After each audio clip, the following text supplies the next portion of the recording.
안녕하십니까? 스피치가 스펙을 이긴다의 저자 공미정입니다. KBS 스튜디오의 천일야화, 퀴에 얽힌 야한 이야기, KBS 아나운서 이계진 충격 방송 비화, 뉴스를 말씀드리겠습니다. 딸꾹. 오늘은 세 번째 낭독 시간입니다.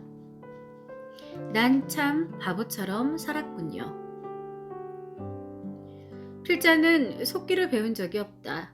따라서 라디오나 TV를 통해 흘러나오는 소리를 잡다 보니 혹 온전히 기억하고 기록하지 못한 이야기가 있다. 계절을 가장 앞서가는 곳을 꼽을 때 달력 만드는 곳, CF 업계, 패션계 등을 든다. 방송은 그 말은 못하지만 평상의 감각을 앞질러 계절을 말할 때가 많다. 1980년 11월 16일 일요일 아침, TBC TV 모닝쇼 진행자는 다음과 같이 이야기했다. 이제 춥고 지루한 겨울이 시작됐습니다. 앙상한 나뭇가지에 몇 개 남은 잎이 떨어지면 춥고 어둡고 긴 겨울입니다. 우리는 이 겨울을 잘 지내야 되겠습니다. 해마다 11월 그맘때면 있을 법한 멘트였다. 그러나 그날의 그 멘트는 한낱 감상적인 계절의 오고감을 알리는 의미가 아니었다.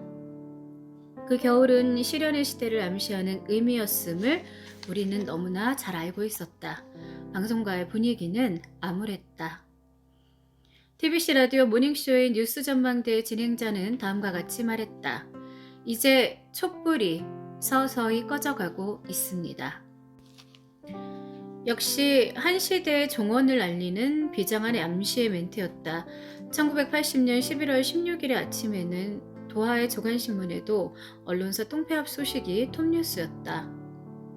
아나운서들이 언론사 통합 기밀을 처음 안 것은 이보다 사흘 전인 11월 13일 목요일 낮이었다. 처음에 그 소문을 알린 K모 여자 아나운서는 방송국 통합이라는 전대미문의 소식을 전했다가 정신나간 소리를 한다고 선배들로부터 간단하게 바보가 됐고 그 소문은 여지없이 일축됐다. K 아나운서는 TBC와 동아방송이 모두 KBS와 합친대요 선배님 하고 말했다. 선배 아나운서들은 반사적으로 뭐라고?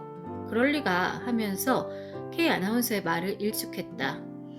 여러 선배들과 동료, 후배들 모두가 워낙 그럴 리가 하면서 도저히 있을 수 없는 일이라는 따라서 헛소문치고는 정신나간 사람들의 헛소문이라고 몰아붙였다. K 아나운서는 단 한마디도 더 이상 말을 잇지 못했다. 이봐, K 아나운서 그따위 유언비어 퍼뜨리고 다니지 말아요. 괜히. 결국 그 소문은 유언비어로 묵살됐다. 그리고 K 아나운서는 괜히 잡혀갈 소리를 한 것이 됐다. 억울했든지 무안했든지 K 아나운서는 아나운서실을 나갔다. 그러나 잠시 후 다시 군의 전화로 숨가쁜 속보를 전했다. 마치 결백을 주장하려는 죄순화된 듯 아까의 면박은 억울하다는 것이었다. 정말로 TBC TV와 라디오 동아방송이 우리와 합친대요. 아무래도 수상하다 하며 선배들이 보도국에 알만한 동료들에게 넌지시 알아봤다. 방송국, 신문사, 통신사, 통폐합 작업이 있답니다. 당시로서는 기절초풍할 만큼 쇼킹했고 어안이 벙벙한 전원이었다. 처음 들었던 소문에다 신문사, 통신사가 덧붙여졌다. 당시의 기록을 보면 소문이 얼마나 무성했고 통폐합 작업이 얼마나 혼선이었나를 짐작할 수 있다. 반대로 소문은 뒤죽박죽이었으나 통폐합 작업은 일사불란했을지도 모르는 일이었다. 처음에 들린 소식은 이러했다. 방송국 통합은 KBS와 동아방송, 동양방송 전 채널과 지방사인 전일방송과 서해방송이 흡수되고 대구 FM이 역시 흡수된다는 것이었다. 또한 MBC는 경향신문과 분리되며 CBS는 선교방송만 하도록 된다는 것이었다. 이어서 들리는 소식은 조금 전까지 알려졌던 방식 외에 지방 MBC 가맹사도 KBS에 흡수되는데 대구, 대전, 광주, 제주는 제외될 것이라고 했고 얼마 후엔 다시 아니다 하는 소식이 이어졌다. 어디에서 흘러나오는 소문들인지 그야말로 적성분자의 유언비어인지도 모른다는 신중론자도 있었다. 만약 사실이라면 충격도 이만저만한 충격이 아니었다. 모두들 일이 손에 잡히지 않아 방향과 진원도 알 수 없는 무성한 소문에 귀를 빳빳이 세웠다. 뿐만 아니라 소문은 눈덩이처럼 자꾸 불어났고 희한한 소문으로 변해가고 있었다. 경악과 화제와 추측의 만발이었다. 그것이 11월 13일의 상황이었다. 그러나 다음 날인 11월 14일 오후 6시 뉴스에서는 박기만 아나운서에 의해 방송 통폐합 결의 소식이 전해졌고, 밤 9시 뉴스에서는 박영웅, 김상준 아나운서에 의해서 보다 구체적인 내용들이 밝혀졌다. 그때부터 방송가에는 통폐합에 관한 별의별 소리 소문으로 해가 떴고, 다음날 들릴 해괴한 소식에 대한 두려움과 기대감으로 해가 졌다. 이렇게 될 것이라느니 저렇게 될 것이라느니, 진정인지 연기인지 알 수 없을 정도로 각 방송에 출연하는 인기인들이나 일부 진행자들은 세상이 무너지고 꺼지는 듯한 슬픔을 토했다. 마치 세상의 종말을 눈앞에 둔 듯했다. 어떤 이는 침몰하는 배와 함께 운명을 같이 할 것 같은 의미 있는 말도 많이 했다. 그 무렵 라디오에서 흘러나오는 노래들은 모두 이상하게 들렸고 이상하게 해석되었다.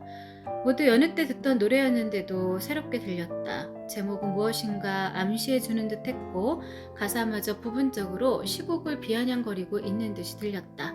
거짓말이야, 거짓말이야, 거짓말이야, 거짓말이야. 사랑도 거짓말, 눈물도 거짓말. 하는 김추자의 노래도 수상했다.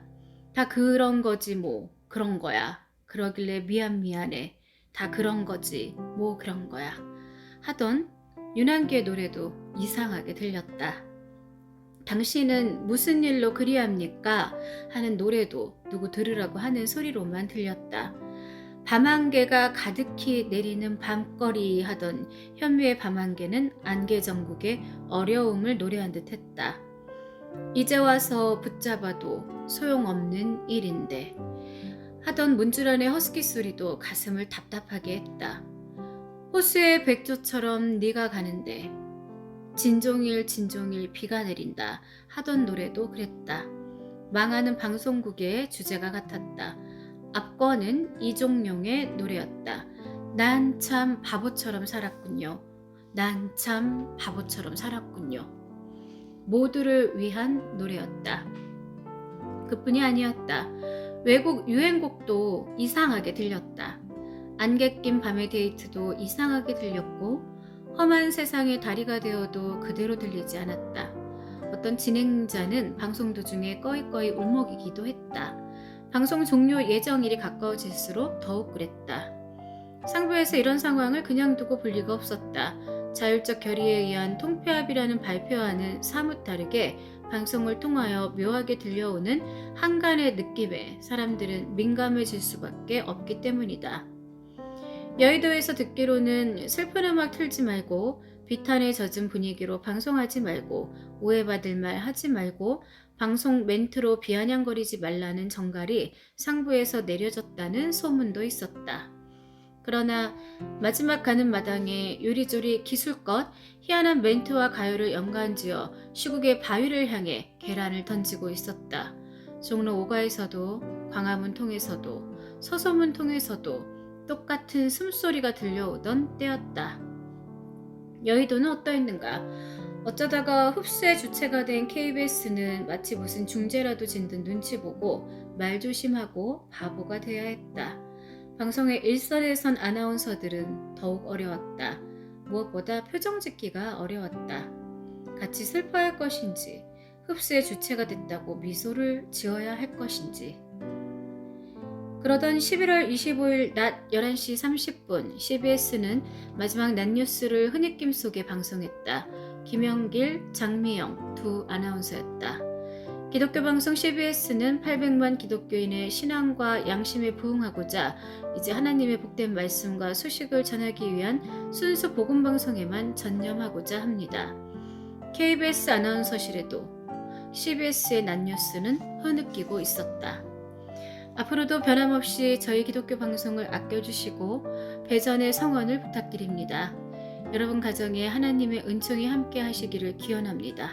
감사합니다. 흐느낌. 언론 개편의 자율적인 통쾌한 결의에 따라 한국방송공사 KBS에 흡수되는 동양방송 TBC와 동아방송 DBS는 오는 30일 자정까지 방송을 한 후에 문을 닫게 되며 흐느낌. NCC 등 교회 연합기관과 교단 단체들이 잇따라 회의를 열고 본 기독교 방송에 관한 문제를 협의하고 있습니다.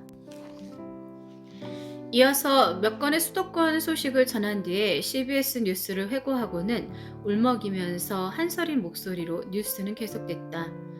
뿐만 아니라 CBS 뉴스는 우리 생활에 필요한 각종 정보의 공급에 충실해 왔습니다. 이 모든 보도 기능이 오늘로 종결되고 울먹, 역사적인 마침표를 찍으면서 한참 사이 기독교 방송 CBS가 우리나라 방송 언론사의 한 페이지를 차지할 것으로 믿습니다. 그동안 저희 기독교 방송을 아껴주시고 성원해주신 애청자 여러분께 뜨거운 감사를 드립니다. 애청자 여러분의 가정에 하나님의 은총이 함께 하시기를 기원합니다. 감사합니다. 이때 시각은 11시 56분이었고 이어지는 음악은 찬송가 4주를 가까이였다. 이 방송을 끝으로 CBS는 선교방송을 시작했고 그 엿새 후인 12월 1일 아침에 CBS의 전체 아나운서 가운데 9명이 막연한 표정으로 미소를 잃은 채 여의도 KBS 청사로 출근했다. 하물며 정든 방송국이 흔적도 없이 없어지며 KBS로 출근하는 TBC, DBS 식구들은 어떠했을까? 1980년 12월 1일 아침 여의도 KBS 청사의 널따란 돌계단은 침묵의 유민들이 밀물처럼 들어왔다. 여기에서 필자는 통합과정을 얘기하려 함이 아니기 때문에 저간의 사정을 참고로 짤막하게 이야기하고 우리 아나운서들의 통합 전후의 생활을 이야기하고 싶다. 1980년 12월 1일 방송 통폐합 흡수로 KBS의 그 큰 건물은 방마다 복도마다 방송인들로 흘러넘쳤다. 마치 기성객으로 붐비는 서울역 대합실 같았다. 아나운서실은 어떠했는가? KBS 식구들끼리도 겨우 빠듯하게 쓰던 공간과 집기를 갑자기 밀려든 4개 방송국의 동료들과 함께 쓰게 됐다. 책상마다 의자마다 걸터앉고 쭈그리고 앉았다. 엉덩이를 조금 붙였다가 의자를 양보하고는 휘파람을 불며 서성댔다. 수근수근 왁짝왁짝 마치 장터 같기도 했다. 그 광경을 바라보며 서로 한마디씩 했겠지만 홍승택 아나운서의 표현은 아직도 기억에 남는다. 꼭 남극의 물개들이 조그만 빙산을 발견해서 서로 올라앉으려고 밀고 밀리며 지저대는 모습 같다. 우리는 통합 전에는 브라운관에서 또는 라디오에서 얼굴로 소리로 서로 내로라 하며 방송하던 아나운서 동족이자 라이벌이었다. 1년에 꼭 한 번 5월이면 5개 방송국 아나운서들이 모두 모여 친선 축구대회를 열어 서로를 익히긴 했지만 처음 본 얼굴도 많았다. 그리고 무엇보다도 우리가 그렇게 만나기 전에는 서로가 고귀한 라이벌들이었다. 인사를 하고 선후배 사이를 확인해보고 이름을 익히고 어디 출신, KBS, CBS, DBS, TBC인지를 구분해서 얼굴을 익히는 데만 해도 며칠이 걸렸다. 어떤 아나운서들은 선후배 관계가 헛갈렸다가 며칠 후 역전되기도 했고 이름과 사람을 따로 기억했다가 엉뚱한 이름을 부르기도 했다.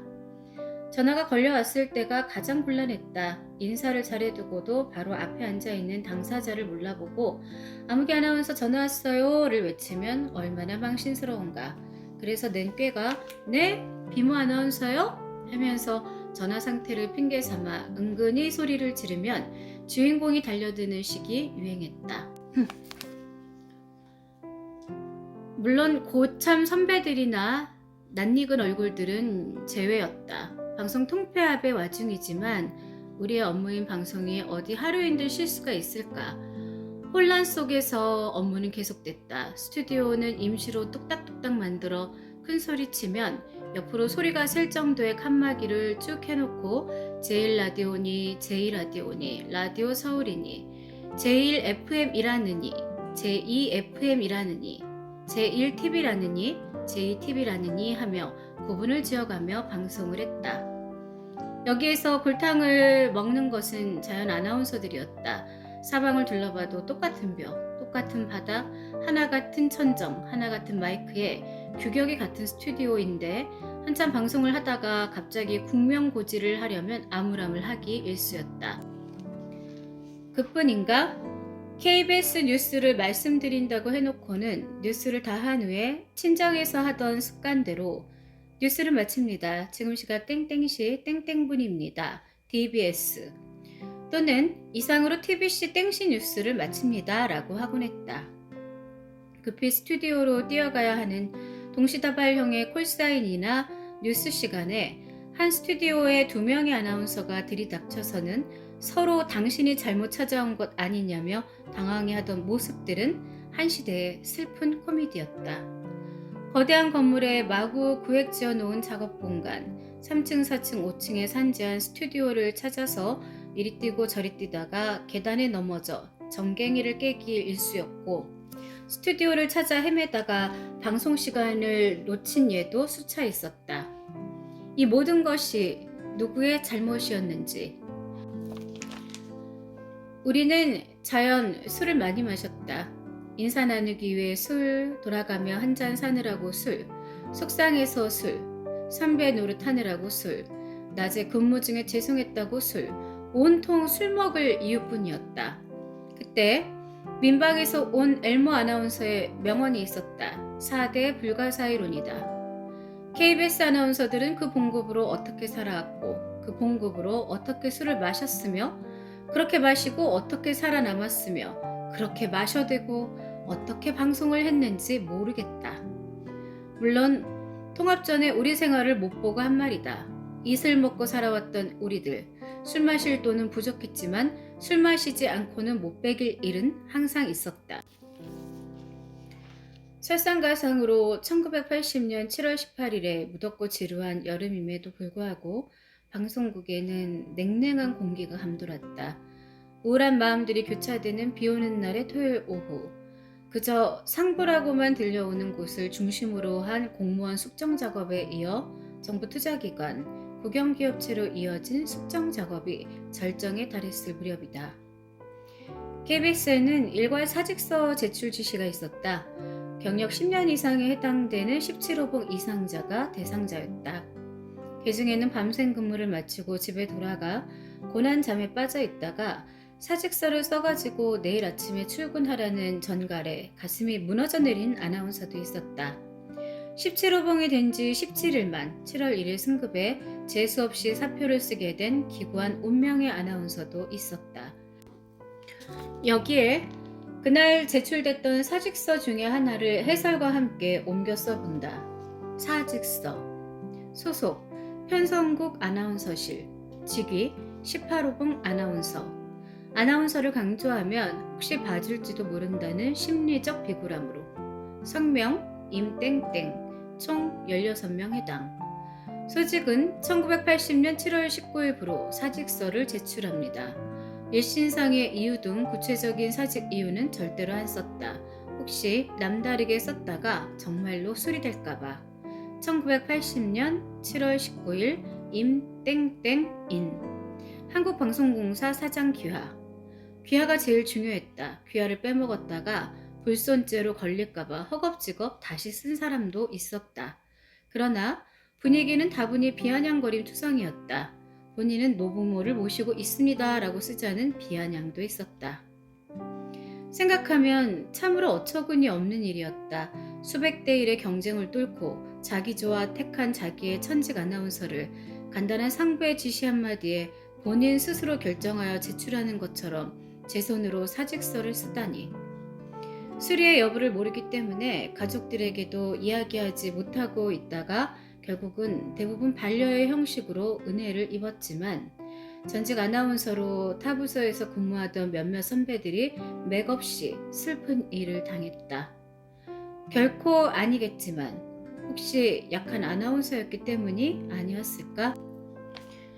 그렇게 간신히 종족을 보존하게 된 우리는 불과 5달 후인 12월 1일 역사적인 방송국 통폐합에 따라 종로 5가에서 광화문에서 서소문에서 여의도에서 각각의 생활을 정리하고 남극의 물개들처럼 조그마한 얼음덩어리 위에 와글와글 모이는 신세가 된 것이다. 앞에 별표 설명하자면 방송국이나 무선국의 전화 호출 부호 제1라디오입니다. HLKA 하는 것.